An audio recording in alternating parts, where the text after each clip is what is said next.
హల్లెలూయా. అందరికీ క్రిస్మస్ శుభాకాంక్షలు. Wish the same అనే బదులు హ్యాపీ క్రిస్మస్ అనొచ్చు. హల్లెలూయా. దేవుని యొక్క వాక్య ధ్యానం కాసేపు చేసుకుందాం. మత్తయి సువార్త 1వ అధ్యాయంలో, మత్తయి సువార్త 1వ అధ్యాయం 20-21 వచనాలు చదువుకుందాం. అతడు ఈ సంగతులను గూర్చి ఆలోచించుకొనుచుండగా ఇదిగో ప్రభు దూత స్వప్నమందు అతనికి ప్రత్యక్షమై దావీదు కుమారుడవైన యోసేపు నీ భార్య అయిన మరియను చేర్చుకొనుటకు భయపడకుము ఆమె గర్భము ధరించినది పరిశుద్ధాత్మ వలన కలిగినది. ఆమె యొక్క కుమారుణ్ణి కనును. తన ప్రజలను వారి పాపం నుండి ఆయనే రక్షించును గనుక తన ప్రజలను వారి పాపముల నుంచి ఆయనే రక్షించును గనుక ఆయనకు యేసు అని పేరు పెట్టుదువు అనెను. కింద వచనం కూడా చదివితే, ఇదిగో కన్యక గర్భవతి అయి కుమారుణ్ణి కనును. ఆయనకు ఇమ్మానుయేలని పేరు పెట్టుదురు అని ప్రభువు తన ప్రవక్త ద్వారా పలికిన మాట నెరవేరినట్లు ఇదంతా జరిగెను. ఇమ్మానుయేలని పేరునకు భాషాంతరం దేవుడు మనకు తోడని అర్థం. ప్రార్థన చేసుకుందాం. స్తోత్రములు ప్రభువా, తండ్రి కుమార పరిశుద్ధాత్మ తండ్రి, మీ పాదములకు వందనాలు. రాత్రికాల సమయములో ప్రభువా, క్రిస్మస్ ఆరాధనలో మీరు ఉన్నారు తండ్రి. పరిశుద్ధుడైన తండ్రి, మరి ఈ ఉదయకాలం ఈ క్రిస్మస్ ఆరాధనలో కూడా మీరు మా మధ్యలో ఉండి మమ్మల్ని నడిపించండి ప్రభువా. వాక్యమయ్యున్న దేవా, మీరు మాతో మాట్లాడమని మిమ్మల్ని బ్రతిమలాడుకొంచున్నాం. నీ వాక్య సారాంశమును సత్యం ప్రభువా, అది మా హృదయం అనే పలక మీద మీరు వ్రాయండి. వినే చెవులను, చూచే కనులను, గ్రహించే హృదయాన్ని మాకు దయచేయమని, ఆటంకపరచు దురాత్మ శక్తులను నజరేయుడు యేసుక్రీస్తు నామమున బంధించి మీ సన్నిధి మా మధ్యలో ఉంచి మమ్మల్ని నడిపించమని మా ప్రభువును రక్షకుడైన యేసుక్రీస్తు పరిశుద్ధ నామమున అడుగుచు వేడుకొనుచు ప్రార్థన చేస్తున్నాము తండ్రి, ఆమేన్. దేవుడికి స్తోత్రం చెల్లించండి. దేవునికి మహిమ కలుగును గాక. హల్లెలూయా. చదవబడినటువంటి వాక్య భాగం గత రాత్రి మనం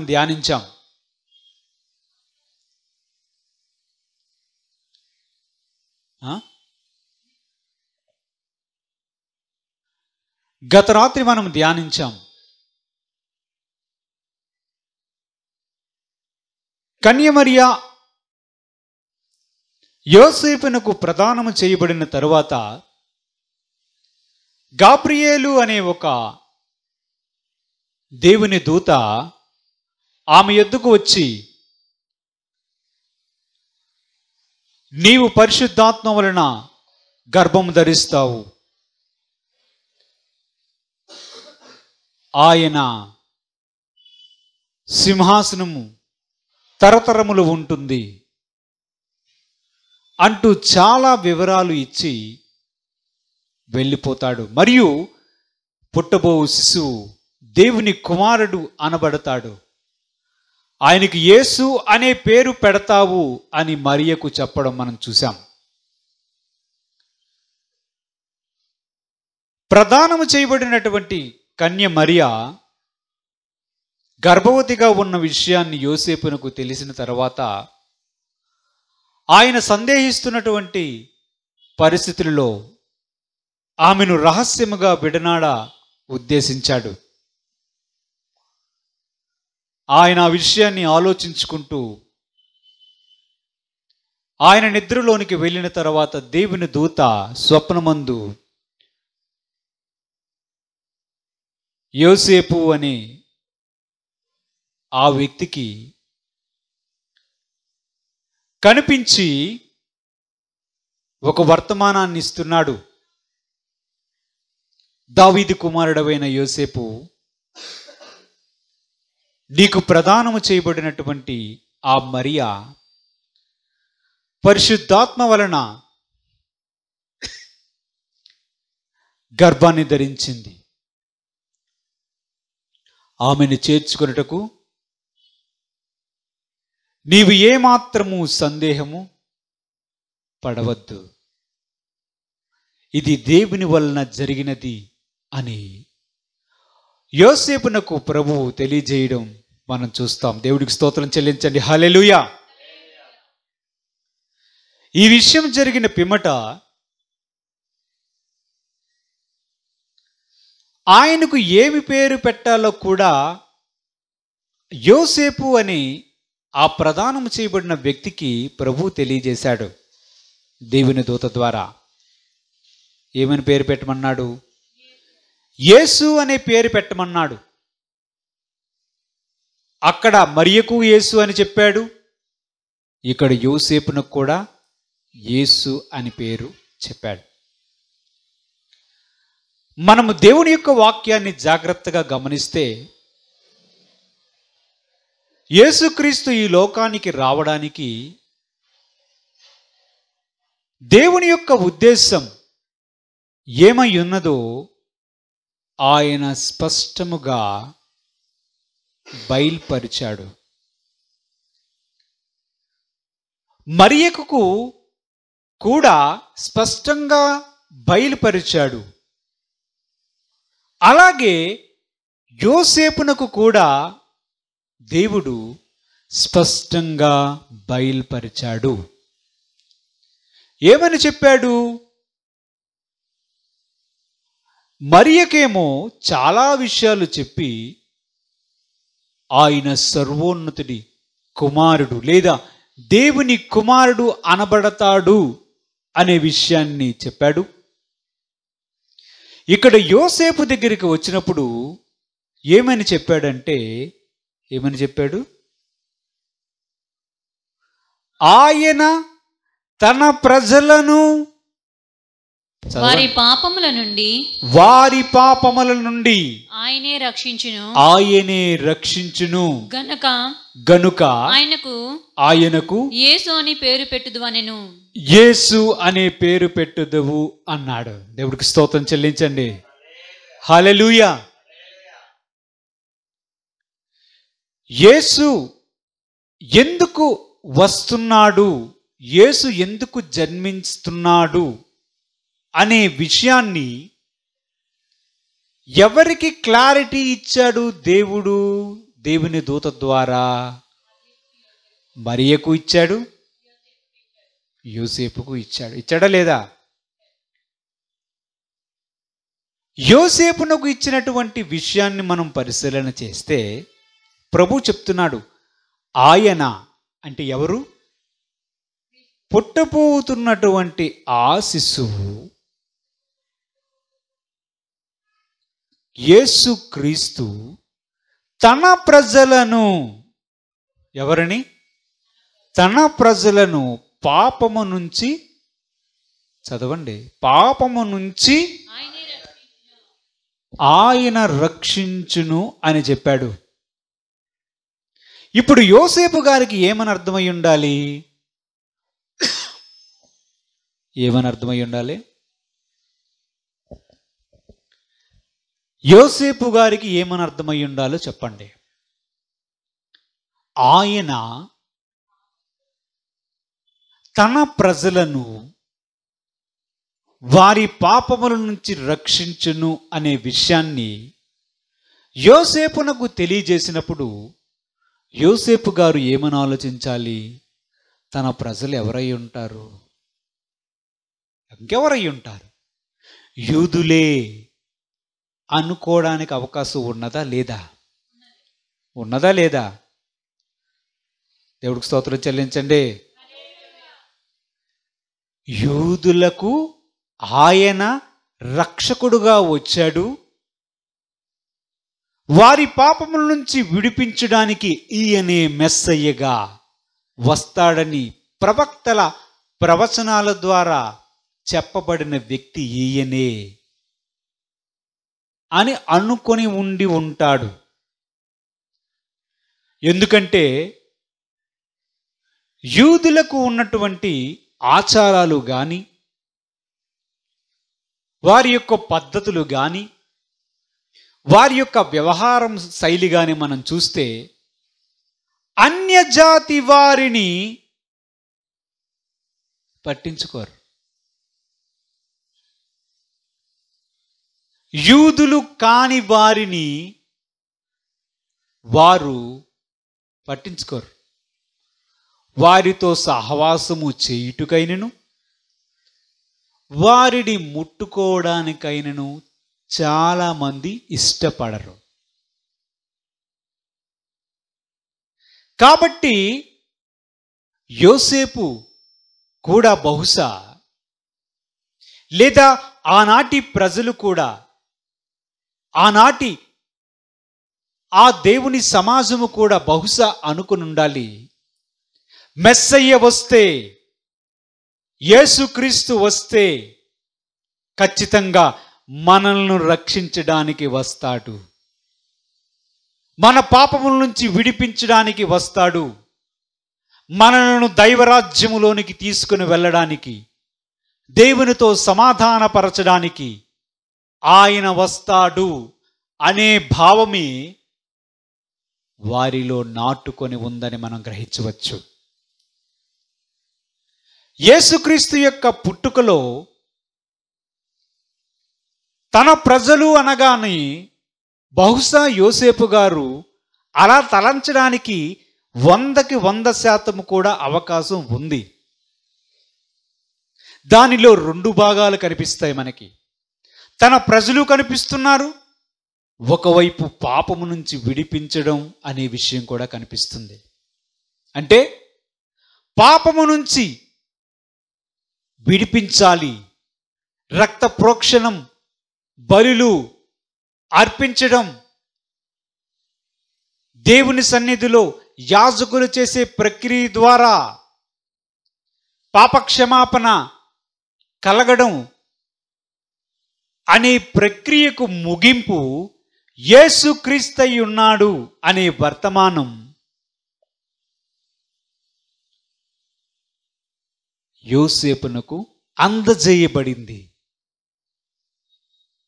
ఇక మీదట మరెన్నటికి బలి అవసరం లేదు అనే సందేశం, పాపము నుంచి విడిపించడానికి యేసుక్రీస్తు వస్తాడు, ఆయన నా వంశములో, దావీదు వంశములో పుట్టినటువంటి అల్పుడునైనటువంటి యోసేపు అనే నా వంశములోనికి ఆయన వస్తున్నాడే అని ఆనందపడి ఉండుండొచ్చు.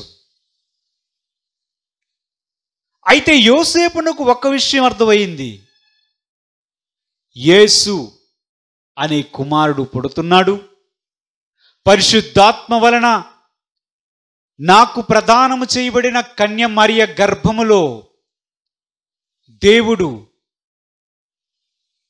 తానే శిశువుగా అవతరించబోతున్నాడనే విషయాన్ని మాత్రం యోసేపు గమనించాడు. యోసేపునకు యేసు క్రీస్తు ఎందుకు వస్తున్నాడో, ఎందుకు ఈ భూలోకానికి వస్తున్నాడో అన్న విషయం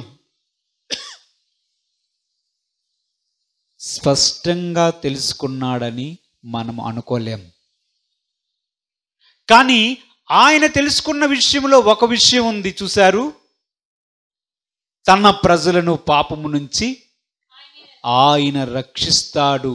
అంటే ఈ మరియ గర్భము నుంచి వస్తున్నటువంటి దైవ కుమారుడు దేవుని కుమారుడై వస్తున్నాడు, ప్రజలందరి పాపము నుంచి విడిపించడానికి వస్తున్నాడు. ముఖ్యంగా తన ప్రజలు అన్నాడంటే ఇంకెవరై ఉంటారు? యూదులు. మా కొరకే అనుకొని ఉండడానికి అవకాశం ఉన్నది. యేసుక్రీస్తు యొక్క పుట్టుకలో మెయిన్ పర్పస్ పాపము నుంచి విడిపించడానికి ఆయన వచ్చాడు అన్న సందేశం మనకు అర్థమవుతుంది. ఈ సందర్భంలో లూకా సువార్త 1వ అధ్యాయం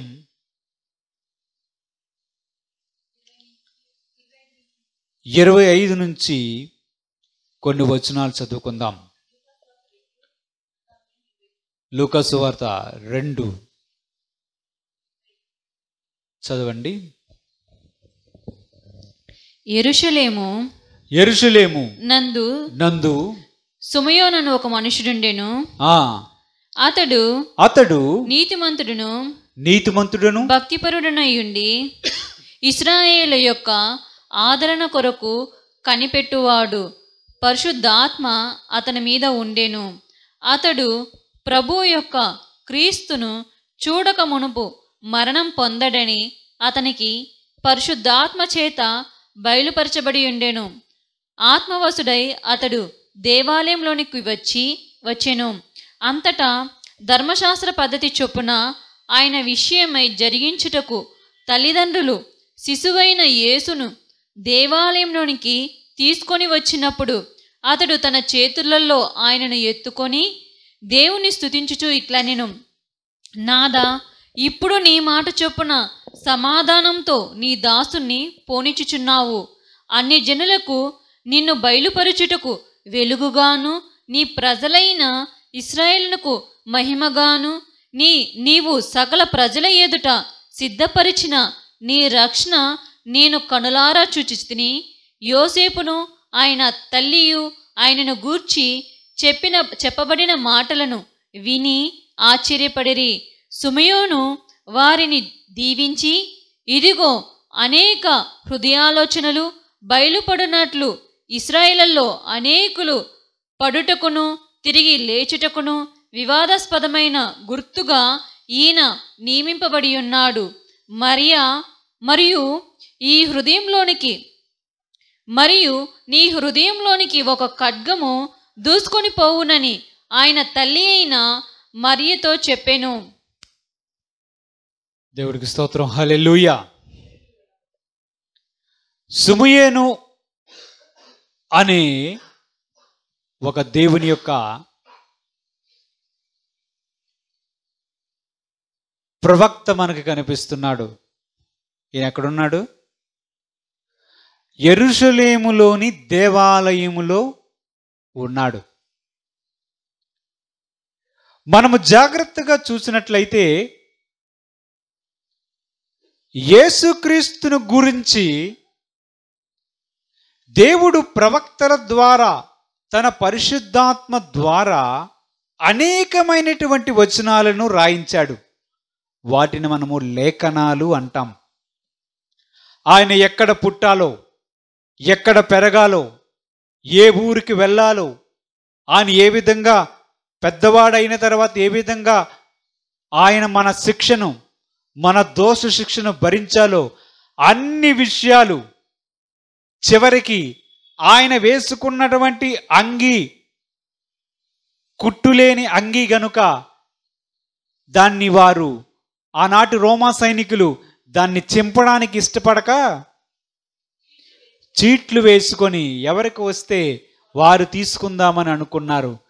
ఆ విషయాన్ని కూడా దేవుడు పరిశుద్ధాత్మ ద్వారా దేవుడు కీర్తనల గ్రంథములో రాయించి ఉంచాడు. అంటే యేసు ప్రభు ఎందుకు వచ్చాడో,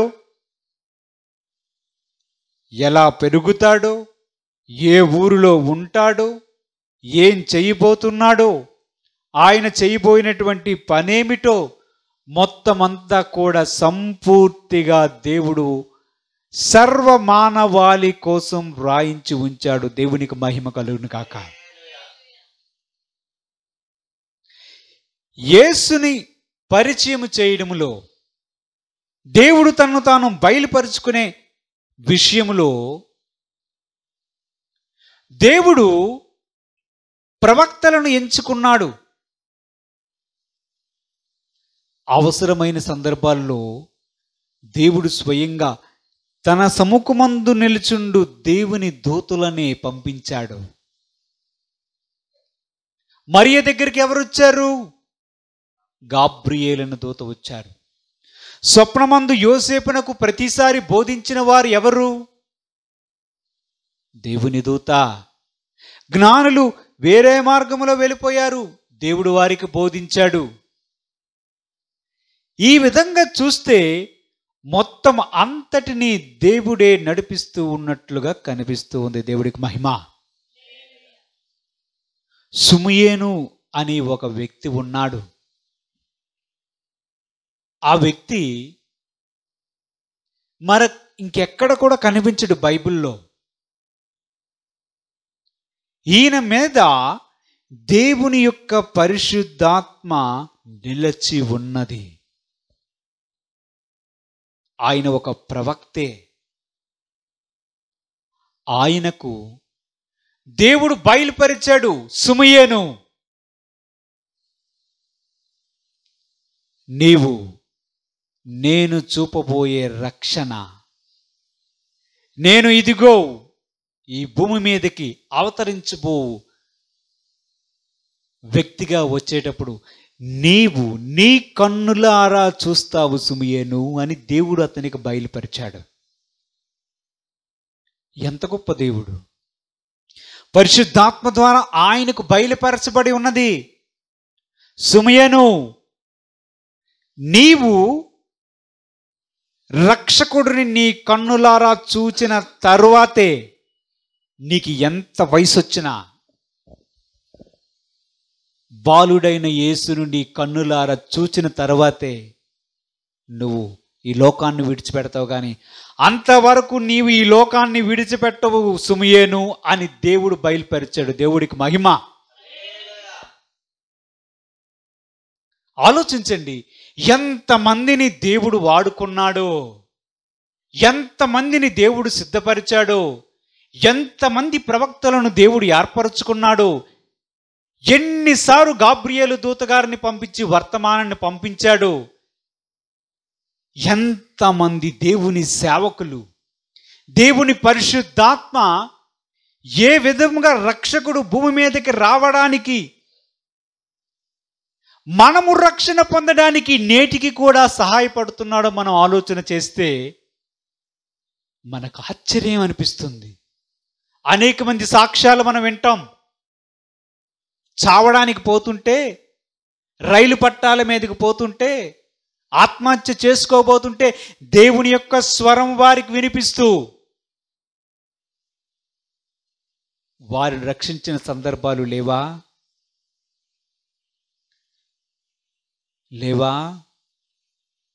మన దేవుడు గొప్ప దేవుడు. సుమయేనుతో చెప్పాడు. ఆ సుమయోనుతో చెప్పిన తర్వాత బాలుడైనటువంటి యేసు పుట్టిన తరువాత మరియా మరియు యోసేపు శిశువుగా ఉన్నటువంటి యేసుక్రీస్తును తాము చేతులతో పట్టుకొని యెరూషలేములో ఉన్న దేవాలయములోనికి వచ్చారు.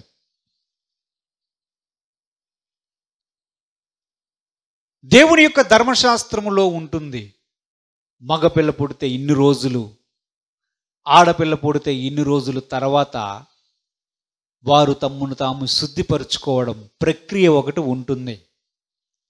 ఆ సందర్భంలో సమాజంలో వారికి ఉన్నటువంటి అంతస్తు బట్టి, స్థాయి బట్టి, వారికున్న డబ్బు స్థాయి బట్టి కూడా దేవుడు కొంచెం బలి అర్పించి వారు వెళ్ళడం అనే ప్రక్రియను ఒకటి నియమించాడు. వీరి సామాజిక స్థాయి అంటే మరియ యోసేపుల యొక్క సామాజిక స్థాయి దిగువగా ఉంది కనుక వారు వచ్చి వారేం తీసుకొస్తారు? చదవండి, ఏం తీసుకొస్తారు? 2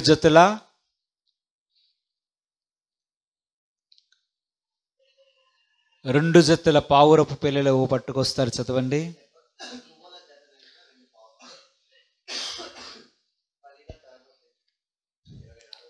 24వ వచనం చదవండి. లూకా 2:20. ప్రభు ధర్మశాస్త్రమందు చెప్పబడినట్లు గువ్వల జతనైనను 2 పావురపు పిల్లలనైనను బలిగా సమర్పించడానికి వారు ఆయనను యెరూషలేమునకు తీసుకొని పోయిరి. దేవుడికి స్తోత్రం. ఎవరు తీసుకెళ్లారు? మరియా మరియు యోసేపు బాలుడగా శిశువుగా ఉన్నటువంటి మన ప్రభు అయిన యేసుక్రీస్తును 2 జతల పావురపు పిల్లలని గువ్వలనైనను అర్పించడానికి వారు యెరూషలేమునకు వెళ్ళారు.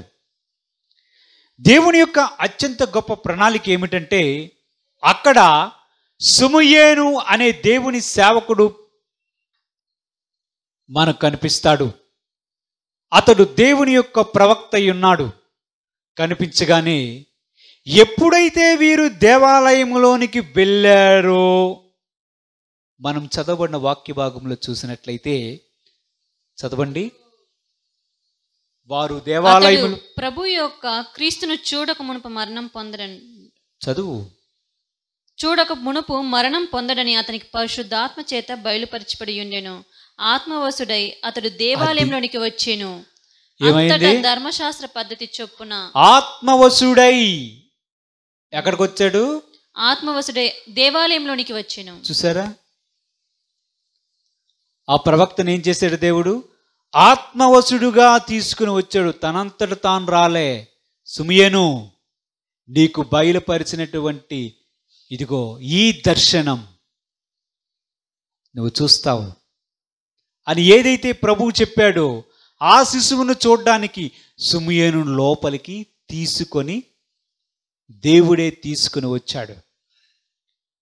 వచ్చిన తరువాత అతడు, నాదా, ఇప్పుడు నీ మాట చొప్పున సమాధానముతో నీ దాసుని పోనిచుచున్నావు. అన్యజనులకు జాగ్రత్తగా ఇప్పుడు మనం వినాలి. అన్యజనులకు నిన్ను బయలుపరచుటకు వెలుగుగాను నీ ప్రజలైన ఇశ్రాయేలులకు మహిమగాను నీవు సకల ప్రజల ఎదుట సిద్ధపరిచిన నీ రక్షణ నేను కన్నులారా చూచి తిని యోసేపును ఆయన తల్లియు ఆయన గూర్చి చెప్పబడిన మాటలను విని ఆశ్చర్యపడిరి. దేవునికి మహిమ కలుగును గాక. హల్లెలూయా. ఇప్పటి వరకు యోసేపు మరియలకు ఉన్నటువంటి ఆలోచన నేను అనుకోవడం క్లియర్ అయిపోయి ఉంటుంది. ఇప్పుడు సుమయేను ప్రవచిస్తూ ఉన్నాడు, నాదా, ఇప్పుడు నీ దాసుని పోనిస్తావు. నా కన్నులారా రక్షణను చూచాను, రక్షకుడిని చూచాను. యేసుక్రీస్తును నీవిచ్చిన దర్శన ప్రకారం నా కన్నులారా చూచాను తండ్రి. ఓ మరియా, ఓ యోసేపు వినండి. ఇతడు, ఈ శిశువు, ఈ యేసుక్రీస్తు అన్యజనులకు వెలుగుగా ఉంటాడు, ఇశ్రాయేలీయులకు మహిమగా ఉంటాడు అన్నాడు. దేవునికి మహిమ. మనము మత్తయి సువార్తలో చదువుకునేటప్పుడు దేవుని దూత యోసేపుతో చెప్పినప్పుడు ఏం మాట్లాడారు? ఆయన తన ప్రజలను వారి పాపముల నుంచి విడిపించును అని వ్రాయబడి ఉన్నది.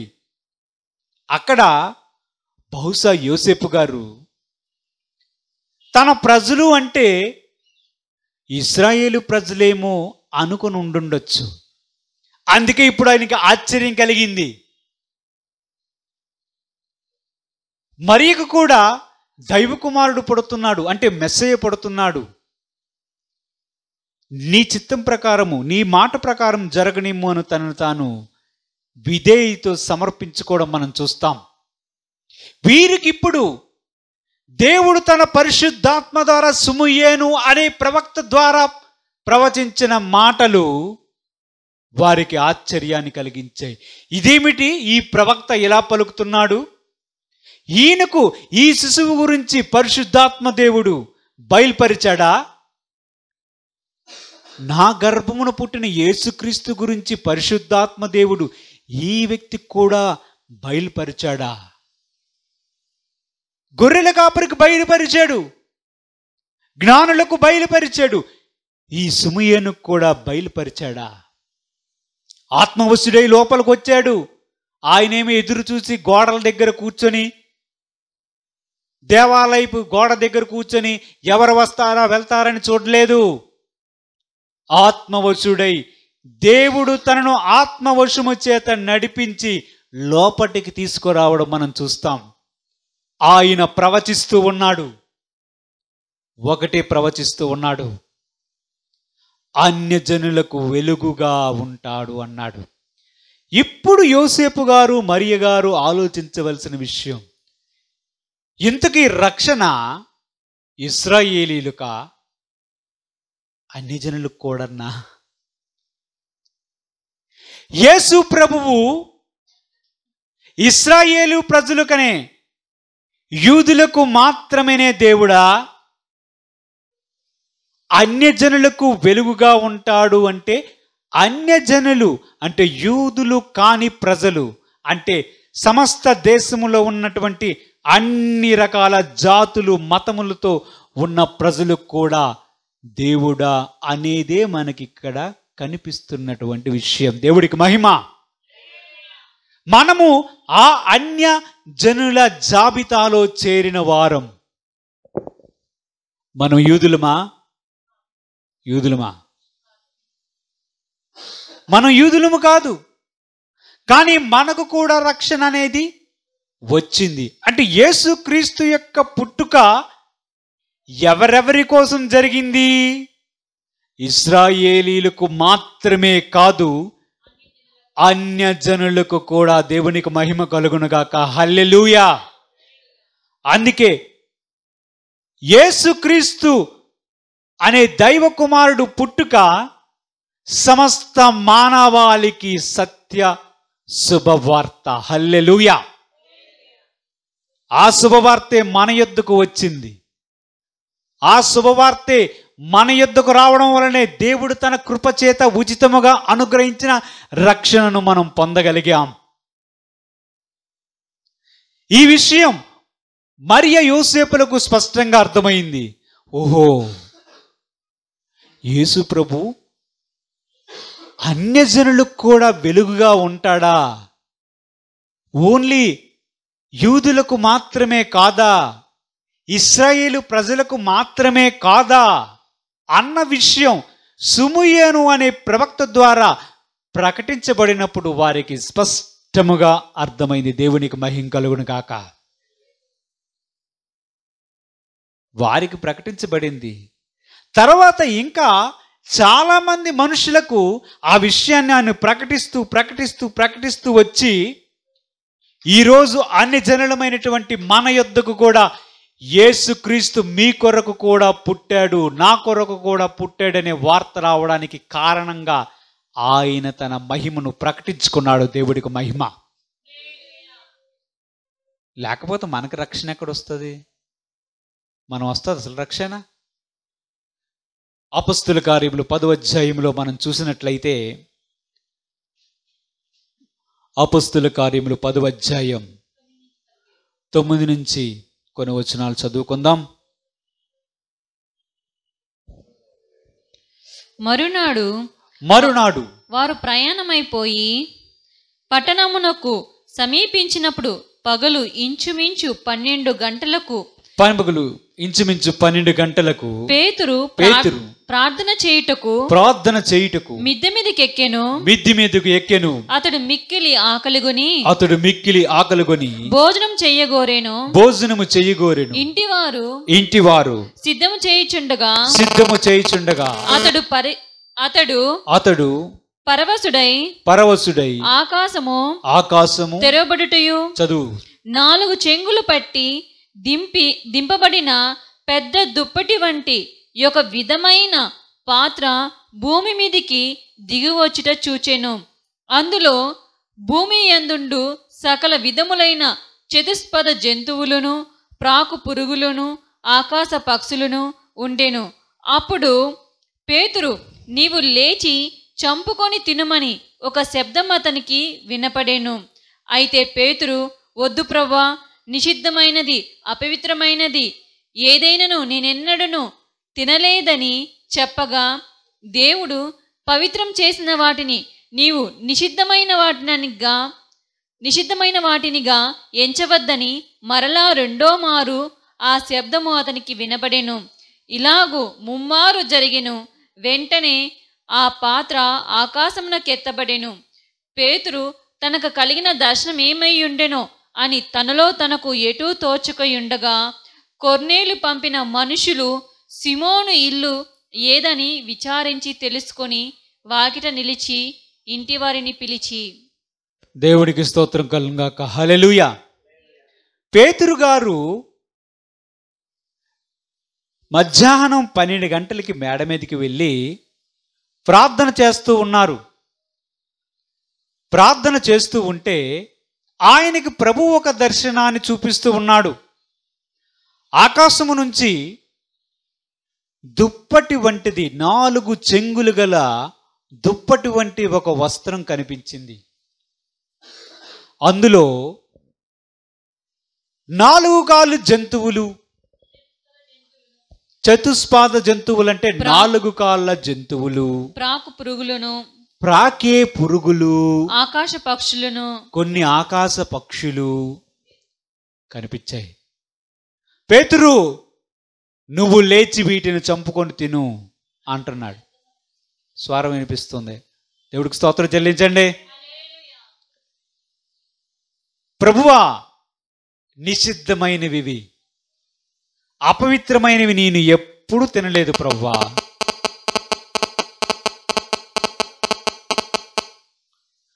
నిషిద్ధమైనవి, అపవిత్రమైనవి నేను ఎన్నడూ తినలేదు ప్రభువా. నిషిద్ధమైనవి, అపవిత్రమైనవి నేను ఎన్నడూ తినలేదు ప్రభు అంటే ప్రభు చెప్తున్నాడు, పేతురు, దేవుడు పవిత్రముగా ఎంచిన వాటిని నీవు ఎన్నడూ అపవిత్రమైనవిగాను, నిషిద్ధమైన వాటిగాను నువ్వు ఎంచకూడదు అని చెప్పాడు. మరలా రెండవసారి కూడా ప్రభు ఆ దర్శనాన్ని చూపించాడు. ప్రభు చెప్తున్నాడు, పేతురు, ఆ ప్రాకు పురుగులు, 4 కాళ్ళు జంతువులు, కొన్ని ఆకాశ పక్షులు ఏవైతే నిషిద్ధమని చెప్పానో అవి ఉన్నాయే, వాటిని చంపుకొని తిను. నిషిద్ధమైనవి నేను, అపవిత్రమైనవి ఎప్పుడూ తినలేదు ప్రభు అంటే ప్రభు చెప్తున్నాడు, దేవుడు పవిత్రపరిచేవాడు వాటిని నువ్వు ఎన్నడూ నిషిద్ధమైన వాటిగా ఎంచవద్దు అని చెప్పాడు. ఈ విధంగా అదే దర్శనం పేతురు గారికి 3 సార్లు రావడం జరిగింది. పేతురు గారు ఆలోచిస్తూ ఉన్నారు, ఇంతకీ ఈ దర్శనం ఏమిటి, దీని భావం ఏమిటి అనుకుంటే, పేతురు గారి దగ్గరికి కొంతమంది మనుషులు వచ్చారు. వారు ఎవరంటే కొర్నేలి అనే ఒక అన్యజనుడు. అతడు దేవుని యందు భయభక్తులు కలిగినటువంటి వాడు. దేవుని నామమును బట్టి ఆయన దాన ధర్మాలు, ప్రార్థనలు చేసేవాడు. కానీ ప్రభువు గురించి తెలియదు, నిజ దేవుడు గురించి తెలియదు. ఆయన చేసిన ధర్మకార్యాలు అన్నీ దేవుని సన్నిధికి చేరాయని దేవుడు ఒక దూతను ఆయన యొద్దకు పంపించి, కొర్నేలి, నీ ప్రార్థనలు వినబడ్డాయి, నీ ధర్మకార్యాలు దేవుని సన్నిధికి చేరాయి, నీకింకా సంపూర్తిగా సువార్త తెలియాలి, నీవు కొంతమంది మనుషులను పేతురు అని మారు పేరు గల సీమోను దగ్గరికి పంపించు, అతడు పూర్తిగా వివరిస్తాడు. అడ్రస్ చెప్తున్నాను, జాగ్రత్తగా విను. యొప్పేకు వెళ్ళమని చెప్పు. సముద్ర తీరం ముందు చూశావు, అక్కడ చర్మకారుడు ఒకడు ఉన్నాడు, చర్మంతో పనిచేసేవాడు.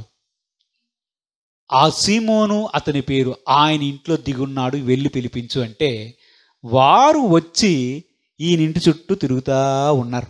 దేవుడికి స్తోత్రం, హల్లెలూయా. దర్శనం వచ్చింది. ఏంది దర్శనం అని చూసినప్పుడు కిందన ఈ వ్యక్తులు కనిపిస్తారు. ఇక్కడ పేతురు గారు ఉన్నారా అంటే ఎస్, ఐఎమ్ పీటర్, ఏం కావాలి మీకు? అప్పటికీ సందేహమే పేతురు గారికి. బాబు ఎక్కువ డౌట్లు పెట్టుకోవద్దు, వారితో పాటు వెళ్ళు, నేనే వారిని పంపించానంటాడు. దేవుడికి మహిమ కలుగును గాక. వారు వివరిస్తారు, ఒక శతాధిపతి ఉన్నాడు, తనకి ఇలాంటి దర్శనం కలిగింది, నీ యొద్దకు పంపించాడు, మిమ్మల్ని పట్టుకొని రావాలని చెప్పి మమ్మల్ని పంపించాడు అయ్యి అంటే, సరే సరే రేపు వెళ్దాం అని చెప్పి పేతురు గారు ఇప్పుడు ఎవరితో వెళ్తున్నాడు? ఆ కొర్నేలి పంపించిన మనుషులతో. పేతురు గారితో పాటు కొంతమంది సహోదరులు వెళ్తున్నారు. ఈ సహోదరులు ఎవరు తెలుసా? యూదులు. ఎవరు? యూదులు సున్నతి చేసుకుంటారు. సున్నతి చేసుకున్న యూదులు ఉన్నారు. వారు ప్రభువునందు విశ్వాసం ఉంచారు. మెస్సయ్య పుట్టాడు, ఆ మెస్సయ్య ఇతనే అని అంగీకరించారు. పేతురు గారితో పాటు ఉన్నారు. ప్రయాణమై వెళ్తున్నారు. ప్రయాణమై వెళ్తుంటే పేతురు గారిని చూడగానే కొర్నేలి గారు వచ్చి నమస్కారం అని చెప్పి కాలు మీద పడుతూ, బాబు లెగరా నాయన, నేను నీలాంటి మనిషిని, నువ్వు లెగు, నా ఒపీనియన్ ఇప్పుడు చెప్తున్నాను విను జాగ్రత్తగా. నాకు ఒక ఒపీనియన్ ఉండేది, అసలు యూదులు ఎలాగ ఆలోచిస్తారో నీకు చెప్తాను చూడు అని చెప్పి ఏం చెప్పాడంటే 10వ అధ్యాయం చదవండి, 28, 29 వచనాలు చదివితే, అప్పుడతడు ఎవరితను? పేతురు గారు అన్యజాతి వానితో సహవాసము చేయుట అయినను అట్టి వానిని ముట్టుకొనుట అయినను యూదునికి ధర్మము కాదని నీకు తెలియను. అయితే ఏ మనుష్యుడును వాడు అని అయినను అపవిత్రుడు అని అయినను చెప్పకూడదని దేవుడు నాకు చూపించి ఉన్నాడు. దేవునికి మహిమ కలుగును గాక. హల్లెలూయా.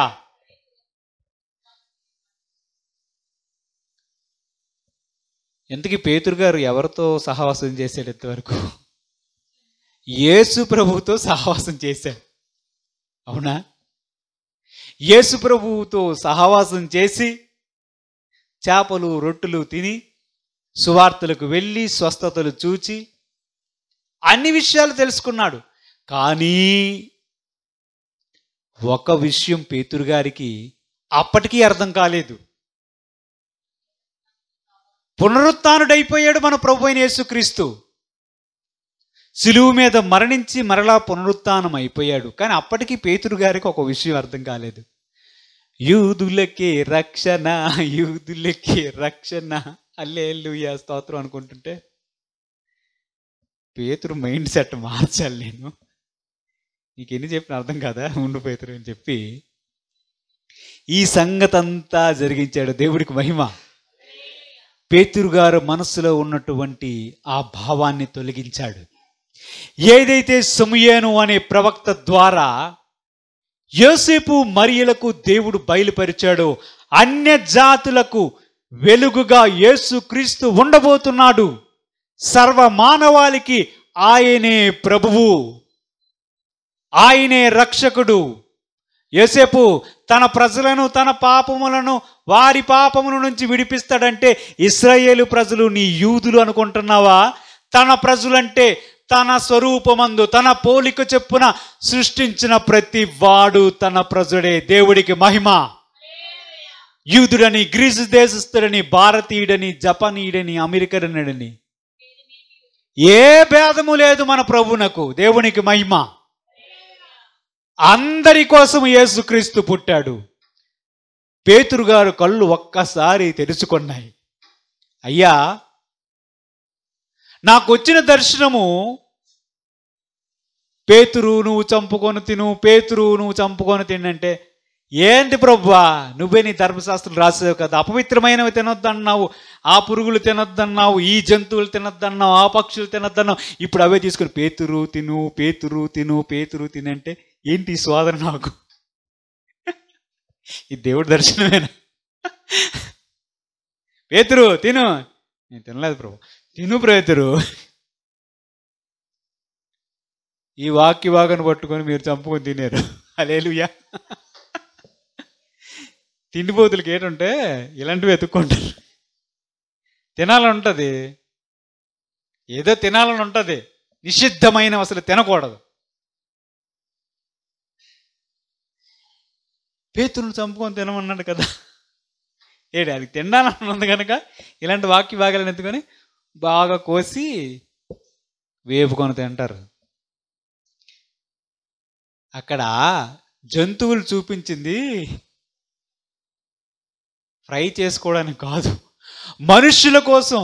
అన్య జాతి వారిని అపవిత్రులని, నిషిద్ధ వారని, భారతీయులు నిషిద్ధమైన వారని, లేకపోతే జపనీయులు యూదులు కాదు కనుక వారు నిషిద్ధమైన వారని, వాళ్ళ అపవిత్రులు, వారితో నేను సహవాసం చెయ్యను, వారిని ముట్టను.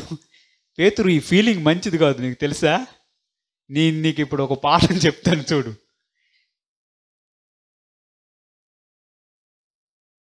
ఇలా వీళ్ళకి కూడా దేవుడు దర్శిస్తాడా? కొర్నేలి యూదుడు కాడే, ఈయన దగ్గర కూడా దేవుడు దూత వస్తాడా? ఓహో, మనం ఏదో కొంచెం తేడాగా ఆలోచించినట్టున్నామని చెప్పి ఆ తర్వాత మాటలు మనం చదివినట్లయితే చూడండి. కాబట్టి నన్ను పిలిచినప్పుడు అడ్డమేమియు చెప్పక వచ్చి తిని గనుక ఎందు నిమిత్తం నన్ను పిలిపించితిరో దానిని గూర్చి అడుగుచున్నాడని వారితో చెప్పెను. అందుకు కొర్నేలి తర్వాత ఆ విషయాలన్నీ కూడా వివరించిన తర్వాత పేతురు గారు ఒక విషయాన్ని చెప్తారు. చెప్పండి. 33, 34. వెంటనే నిన్ను పిలిపించి తిని నీవు వచ్చినది మంచిది. ఆ తర్వాత వచనాలు చదువు. 34. అందుకు పేతురు నోరు తెరిచి ఇట్లనెను, దేవుడు పక్షపాతి కాడని. అది ఏమన్నాడు? పక్షపాతి కాడు. యూదుల పక్షాన ఉండేవాడు మాత్రమే కాదు, యేసు ప్రభు సర్వ మానవాళి కొరకు పుట్టాడు. దేవుడికి మహిమ. నిజముగా గ్రహించి ఉన్నాను. ఇప్పుడు వచ్చింది మైండ్లోనికి. ఎవరికి? పేతురు గారికి వచ్చింది. ఓహో, రక్షణ ఇశ్రాయేలీయులకే కాదు, యూదులకే కాదు, యేసు ప్రభు పుట్టడం క్రిస్టియన్స్కే కాదు, అన్ని జాతుల వారికి, అన్ని మతముల వారికి, అన్ని కులాల వారికి, అన్ని దేశాల వారికి, అన్ని ప్రాంతాల వారికి యేసు క్రీస్తే దేవుడై ఉన్నాడు. యేసు క్రీస్తే మార్గమై ఉన్నాడు. యేసు ద్వారానే రక్షణ కలుగుతుంది. యేసు ప్రభు అందరికీ ప్రభు అని స్వయంగా పేతురు గారు ఒప్పుకున్నారు. దేవుని పరిశుద్ధాత్మ ద్వారా. దేవుడికి మహిమ కలుగునగాక. అప్పుడు పేతురు గారు చెప్తే, ఇందువలన నాకు తెలిసినది ఏమనగా, ఇప్పుడు నాకు అర్థమైంది, ఆయన ఏం పక్షపాతి కాడు. యూదులకే దేవుడు అనుకున్నాను కానీ సర్వ మానవాళికి ఆయనే దేవుడు, ఆయనే రక్షకుడు. భూదిగంతా నివాసులారా నా వైపు చూచి రక్షణ పొందండి అంటే, అయినా నాకు డౌటు, యేసు ప్రభు ఆరోహణం అవుతూ పోతూ ఉండేటప్పుడు ఏమని చెప్పాడు? సర్వలోకమునకు వెళ్ళి సర్వ సృష్టికి సువార్త ప్రకటించినంటే మళ్ళా పేతురు గారు ఏమనుకుంటున్నారు? యూదులకే దేవుడు, మనకే మెస్సయ్య అనుకున్నాడు. యోసేపునకు క్లారిటీ ఇచ్చాడు దేవుడు. మరియకు క్లారిటీ ఇచ్చాడు సిమియోను ప్రవక్త ద్వారా. ఆ రక్షణ భాగ్యం సర్వ మానవాళి దగ్గరికి వచ్చింది. ఆ తర్వాత పేతురు గారు యేసు ప్రభు గురించి ప్రకటిస్తూ ఉంటాడు.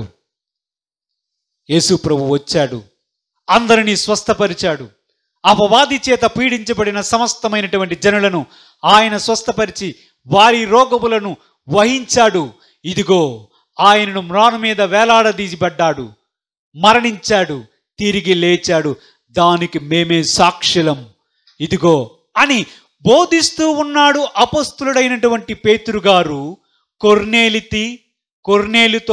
కొర్నేలుతో ఉన్నటువంటి కొర్నేలి బంధువులు, కొర్నేలు స్నేహితులు కూడి ఉన్నటువంటి స్థలములో ఆయన ఇంకా ప్రసంగం కూడా ముగించలేదు. ఇంకనే దేవుని యొక్క పరిశుద్ధాత్మ వారి మీద వ్రాలగా వారు దేవుడిని భాషలతో దేవుణ్ణి స్తుతించడం ప్రారంభించగా పేతురు గారు తన ప్రసంగం ఆపేశాడు. దేవుడికి మహిమ. ఇంకా ఎక్కువసేపు ప్రసంగం చేయవలసిన అవసరం లేదు. మనవలే పరిశుద్ధాత్మను పొందినటువంటి ఈ అన్యజనులు బాప్తిస్మం పొందడానికి ఏం ఆటంకం? పొందండి యేసు నామములో బాప్తిస్మం అని చెప్పి వారికి బాప్తిస్మం ఇచ్చాడు. వారికి ఏముంది?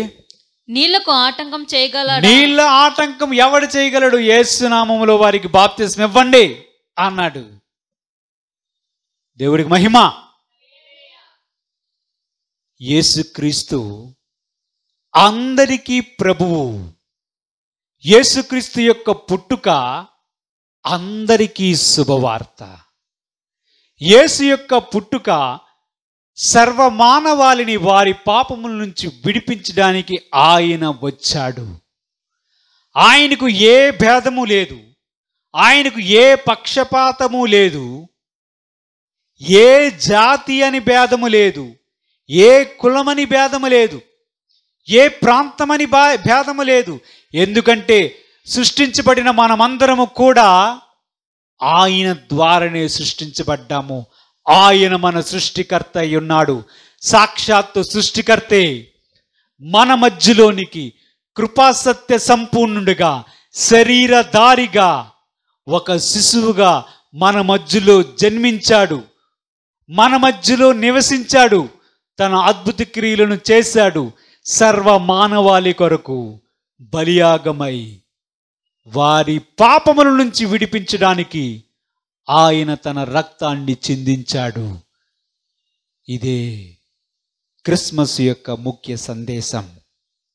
దేవుడు తన పరిశుద్ధ వాక్యాన్ని దీవించుగాక.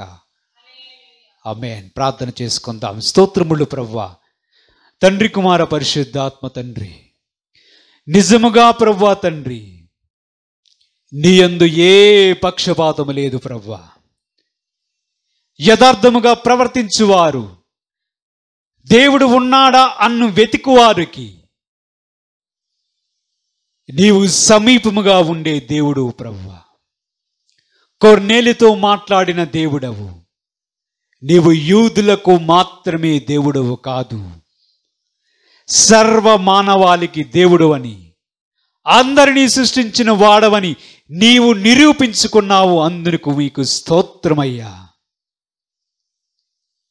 నీ అందు ఏ పక్షపాతం లేదని నీ అపొస్తలుడు పేతురు గారే సాక్ష్యమిచ్చారు. పరిశుద్ధాత్మ ప్రేరేపణ చేత నీ వాక్యమందు వ్రాయించి ఉంచావు. నీకు వందనాలయ్యా. అన్యజనులకు వెలుగుగాను ఇశ్రాయేలీయులకు మహిమగాను ఉంటాడని నీ ప్రవక్త అయిన సిమియోను ద్వారా మరింత స్పష్టత యోసేపు మరియలకు అందజేసిన దేవా, నీకు స్తోత్రమయ్యా. నీవు జన్మించిన కారణం సర్వమానవాళిని వారి పాపముల నుంచి విడిపించడానికి, వారికి రక్షణ కలిగించడానికే అని నేడు నీ వాక్యము ద్వారా మాతో మాట్లాడినందుకు నీకు స్తోత్రమయ్యా. ఈ గొప్ప రక్షణ మా చుట్టుపక్కల ఉన్నటువంటి ప్రాంతములో ఉన్న అందరికీ ప్రభువా తండ్రి చేరవేయము తండ్రి. పరిశుద్ధుడైన తండ్రి, నీ కృప చొప్పున వారి కుటుంబాలను దర్శించండి ప్రభువా.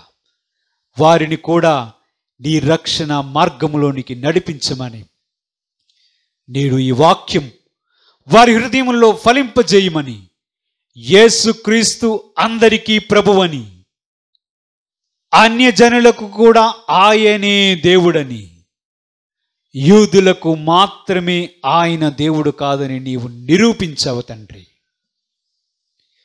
ఈ వాక్యాన్ని వారి హృదయంలో ఫలింపజేయమని, నీ యందు రక్షణ ఉందని వారు తెలుసుకొని నీ యొద్దకు పరిగెత్తుకొని రావడానికి, వారి పాపం నుంచి విడుదల పొందడానికి వారికి సహాయం చేయమని మా ప్రభువును రక్షకుడైన యేసుక్రీస్తు పరిశుద్ధ నామమున అడుగుచు వేడుకొనుచు ప్రార్థన చేస్తున్నాము తండ్రి. ఆమేన్. హల్లెలూయా. అందరికీ క్రిస్మస్ శుభాకాంక్షలు. Happy Christmas, happy Christmas, merry Christmas, happy Christmas, merry Christmas, happy Christmas, merry Christmas. We wish you happy Christmas. We wish you Merry Christmas. We wish you happy Christmas. We wish you Merry Christmas. దేవునికి మహిమ కలుగును గాక. హల్లెలూయా. అందరికీ Christmas శుభాకాంక్షలు.